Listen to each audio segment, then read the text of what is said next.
오늘은 최근에 그 자주 상담받고 있는 고객들 얘기를 좀 해보려고 하는데요. 자주 문의가 오시는 분들 대부분이 고민 상담 들어보면은 토토나 또는 FX 이런 조금 편법적인 부분의 주식 거래 그런 부분을 통해서 부채가 많이 늘어나신 분들이 연락이 많이 오더라고요. 좀 저는 그렇게 생각해요. 한 달 동안 여러분들이 열심히 일해서 본 노동의 대가를 이렇게 허무한 곳에 낭비하는지 왜 그런지 정말 모르겠어요. 심지어는 요즘에 중고등학생들도 이런 곳에 빠져가지고 뭐 용돈이나 부모님 명의 휴대폰 소액 결제 통해 가지고서는 이런 걸 즐긴다고 하는데 좀 사회적인 문제가 심각할 것 같아요. 뭐 정부적인 측면에서 이거를 좀 어느 정도 해결을 해야 될 것 같다는 생각도 굉장히 많이 드는데, 실제 대출 받아서 도박하시는 분들 굉장히 많고요. 대출을 받아서 주식 거래 하시는 분도 굉장히 많고, 솔직히 빚내서 이런 행동들을 하시게 되면은 다시 그게 또 자기한테 다 돌아오게 되어 있거든요. 근데 막상 이거를 저희 쪽에서 컨설팅을 진행하게 될 때도 그 의뢰인에 대해서 신뢰도가 떨어져요.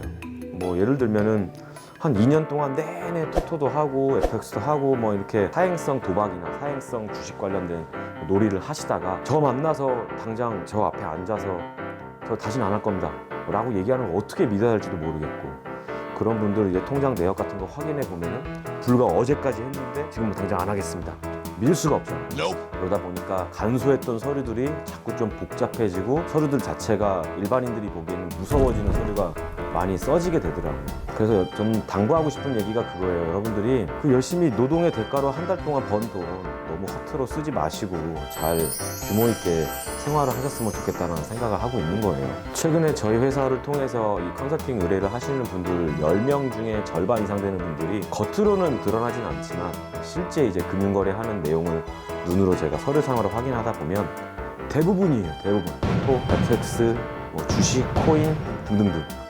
뭐 본인 급여의 80%가 넘게, 뭐 많게는 뭐 거의 뭐 100% 이상 대출까지 끌어당겨서 정말 이러시지 않았으면 좋겠는데, 좀 사회적인 문제가 굉장히 제가 이 일을 하면서 느끼게 된 것 중에 하나가 그러한 부분이 좀 심각한 것 같아서 한번 말씀을 좀 드려보고 시작을 하겠습니다. 며칠 전에 울산에서 올라오신 분 얘기를 좀 해드리려고 해요. 뭐 그동안 얘기했던 거랑 똑같아요. 은행 갈 시간이 없으셔서 이금융권이랑 대부업체 이용했지만 실상 솔직히 결국 보니까 도박 못했어요. 통장 잔고가 0원이 되어서 도박을 못하는 상황이 돼갖고 뭐 이제는 끊기 위해서 저를 찾아왔다 이렇게 얘기하는데, 솔직하게 얘기해서 한심스러워요.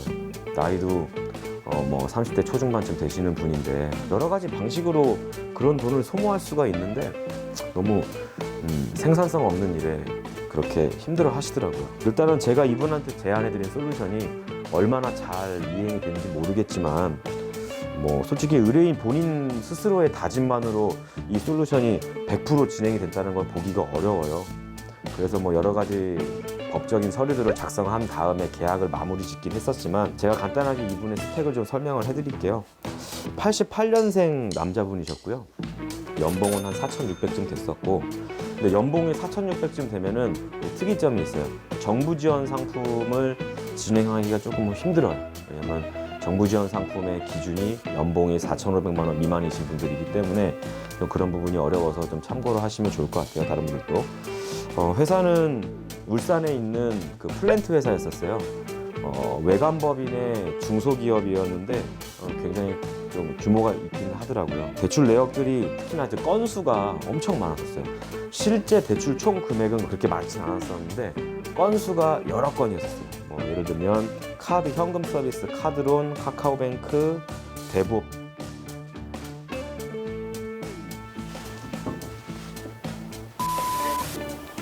이거 완전 미국 바퀴인데? 카드론, 카카오뱅크, 대부업체 3건 정도 있었었는데 이렇게 통틀어서 대략적인 부채가 한 4,300만 원 정도 됐었어요.